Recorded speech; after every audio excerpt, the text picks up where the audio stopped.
এখন মনে বলে শাশুড়ি মা বেশি ভালোবাসে না। আমরা ভাবি যে শাশুড়ি মা বেশি ভালোবাসে। যেটা আপনাকে পৃথিবীর আলো বাতাস মা দেখাচ্ছে তাকে কোনোদিন আম্মা বলতে মাও সে বলি না।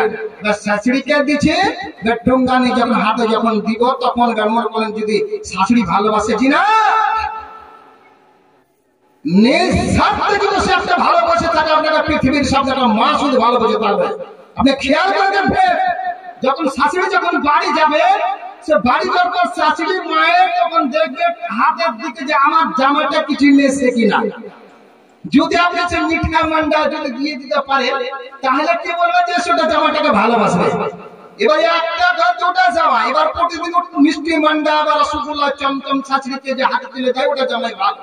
এবার এটা একটা গরিব মানুষ দিতে পারে না, তাকে টাটকা করে বেরিয়ে জামা ঠিকঠাক। যেটা সবচাইতে আপনাকে নিঃস্বার্থে যদি ভালোবাসে থাকে সেটা আপনার জন্মদাতা হচ্ছে মা, আমাদের মা। সেটা মাকে আমরা মা বলে করি না। সেই মা সেদিন আমাদের বাড়ির দিন কোনো কাজে আসবে না। চলো না এবার হাদিসটার দিকে চলে যায়।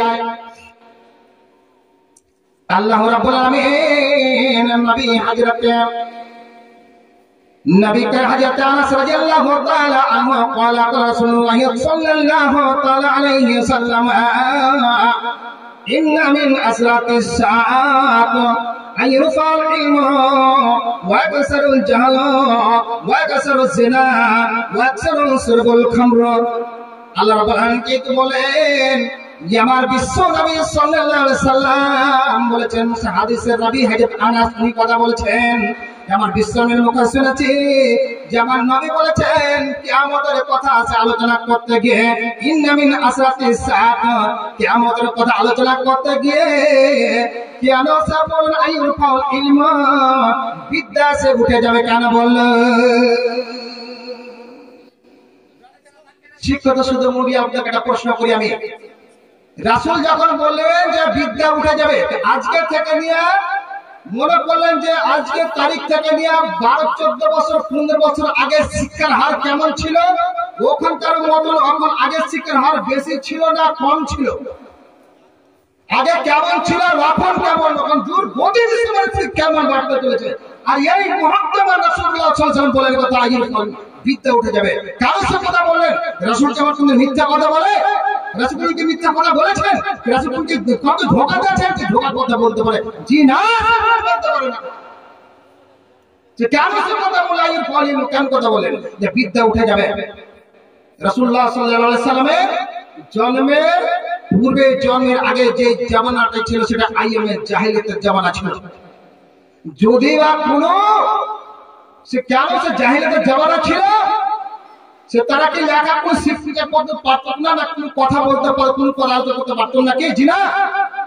যদি কোনো মহিলা যদি তার বাড়িতে যদি মানে জন্ম লাভ করত তাকে ওই মহিলাকে ওই সন্তানকে জিন্দায় থেকে দফন করে দেওয়া হতো। এবার যদি কোনো ওই জগন্নাথে যদি কারো স্বামী যদি মারা যেত তারপর জিন্দা সে আপুর ঘরে জিন্দা দফন করে দেওয়া হতো। যার জন্য রাসূলুল্লাহ সাল্লাল্লাহু আলাইহি ওয়াসাল্লাম বলেন কথা আইয়ুরফাল ইলম, বিদ্যা উঠে যাবে, ওয়াকসুল জাহাল জাহিল বেড়ে যাবে। চলেন আপনার ভিতরে আমি জাহিল পড়া দেখাই। এটা হলো রাসূলুল্লাহ সাল্লাল্লাহু আলাইহি ওয়াসাল্লামের জামানার সে আগে হযরত মূসা আলাইহিস সালামের জামানা দেখেন, যেমন কন্যা সন্তানকে যখন সে সময় মূল্য দেওয়া হতো না, কন্যা দিতে হতো না, কিন্তু হযরত মূসা আলাইহিস সালামের জামানার সে পুত্র সন্তানকে মূল্য দেওয়া হতো না। কেন হতো না? যদি এবার যদি দেখা যেত পুরুষের বাড়িতে যদি পুরুষ যদি জন্ম লাভ করতো, যদি কোনো ছেলে যদি পৃথিবীতে যদি আসতো, এবার সে ফিরাউন ঘোষণা করেছিল যার বাড়িতে ছেলে জন্ম লাভ করবে তাকে জিন্দায় তাকে জ্বালিয়ে দেওয়া হবে, কারণ সূত্র তৈরি হয়ে যাবে। অতএব যার জন্য রাসূলুল্লাহ সাল্লাল্লাহু আলাইহি ওয়াসাল্লাম বলেছেন কথা আইয়ুরফাল ইলম, বিদ্যা উঠে যাবে। মূসা আলাইহিস সালামের জামানা এই একটা জামানা বলা হচ্ছে জাহিলিয়াতের জামানা। ওয়াকসারুল জাহাল, জাহেল সে বেড়ে যাবে। এখন বর্তমান ভারতবর্ষের মাটিতে যেটা জামানা চলছে, আমাদের শিক্ষিতের জামানা চলছে, আমাদের শিক্ষিতের জামানা সে এমবিবিএস করেছে, ডাক্তার, এমএলএ, এমপি, বর্তমানে লেখাপড়া শিক্ষা দীক্ষার হার সম্পূর্ণ বাড়তে চলেছে। কিন্তু সেই জামানার মানুষ ছিল জাহিলিয়াতের মানুষ ছিল। কিন্তু এখন যেটা বর্তমানে আমাদের শিক্ষিত জামানাটা আমরা কোন জাহিল হলাম, আমাদেরকে কন্যা সন্তানকে কিংবা মহিলা সন্তানকে উভয় সন্তানকে মায়ের পেটে ট্যাবলেটের মাধ্যমে, পাওয়ারের মাধ্যমে, ইনজেকশনের মাধ্যমে ছেলে মেয়েকে পৃথিবীর বুকে আলো বাতাস দেখা দিতে হয় না। কারণ যদি একটা ছেলে হয় বেশ সুখে সংসার হবে, দুটা যদি ছেলে হয় তো আরো বুঝবে তিনটার বেশি সুখে সংসার করা হবে না। ট্যাবলেটের মাধ্যমে আর ইনজেকশনের মাধ্যমে, পাওয়ারের মাধ্যমে আজকে আমরা কি করছি, ছেলেকে মায়ের পেটে ছেলেকে ধ্বংস করে ছাড়া মুসলমান জাত ঠিক করে কথা করছি না, করি না। ট্যাবলেট খেয়ে প্রত্যেকটা মহিলা আজকে আমাদের ছেলেকে বলে দূর করছি, করি না। ইনজেকশন মেরে ছেলেকে দূর করছি কি করি না। পাওয়ারের মাধ্যমে সে ছেলেকে দূর করছি, করি না। যার জন্য রাসূলুল্লাহ সাল্লাল্লাহু আলাইহি ওয়াসাল্লাম বলেছেন আইয়ুরফাল ইলম, বিদ্যা উঠে যাবে, ওয়াকসুল জাহেল, জাহেল বেড়ে যাবে। যার জন্য রাসূলুল্লাহ সাল্লাল্লাহু আলাইহি ওয়াসাল্লাম 14.5 বছর আগে এই মানে বিদ্যার মুখে লাথি মেরে করে বলেছেন জাহেল পুরা বেড়ে যাবে দুনিয়ার মধ্যে। কে দামা থাকে বিদ্যা। চলুন আগামীতে আমরা আপনার ছেলেকে খুব অনেক চিন্তা করছেন, যে ছেলেকে আমি গর্ব করছি, যে ছেলেকে গর্ব করছি আমি সেই লেখাপড়া শিক্ষা দীক্ষা করেছি, এমএলএ করেছি, এমপি করাবো, তাকে সে মাধ্যমিক করাবো, প্রত্যেক সাইডে আমরা করতে থাকবো। যেমন সে আপনি করবেন তখন কি কাজ করছে, আপনার ছেলে ইঞ্জিনিয়ার লাইনে পড়ে আপনি পায়ে চায়ের দোকানে চা খেয়ে পাটাকে টানটাকে ঝুলাচ্ছেন, কথা বলছেন। এবার তিনি লক্ষ্য করে দেখেছেন কি যে আপনার ছেলে ইঞ্জিনিয়ার লেখাপড়া করে আছে ছিঁড়ে প্যান্ট কিনে ঘুরে, যে ছিঁড়ে প্যান্ট পরে ঘুরছে ঘুরে একটা সমাজের মানুষ চিন্তা করেন খাড়া এখানে কাটা, খাড়া এখানটা কাটা, খাড়া এখানটা কাটা। তার কারণ সে তার বিদ্যার দাম নাই, তার সে বিদ্যা কোনোদিন নাম থাকবে না।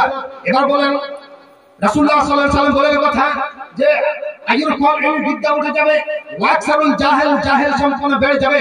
দেখাচ্ছে আপনার জাহেলপনা বাড়িতে দেখছেন, যে আপনার বাড়িতে দেখবেন এই কথা যে আপনার বাড়িতে দেখবেন যে সাথে হাজার হাজার টাকা খরচা করে আপনি সে কি কাজ করছেন, একটা মানে লেখাপড়া করছেন, লেখাপড়া আপনার মেয়েকে লেখাপড়া করছেন। আপনার মেয়েকে দেখেছেন কি সে মেয়েটা আপনার কোনোদিন কি খেয়াল করেছেন, মেয়েটা জিন্স প্যান্ট পরে আর টাইট ফিটে গেঞ্জি পরিধান করেছে এই রাস্তা পেটে যখন চলাফেরা যখন করতে থাকে, কোনোদিন কি খেয়াল করে দেখেছেন যে কত যুবক তাদের খারাপ দৃষ্টি কুদৃষ্টি দেখেছেন কোনদিন কি, কত যে খারাপ দৃষ্টি তার দিকে তাকায়, কত যে খারাপ নজর সে তাকে দেখায়। কিন্তু আমরা মুসলমান আমাদের জাতি কলঙ্কের জাতি তাদের অপরকে দোষ দিয়ে হবে কি?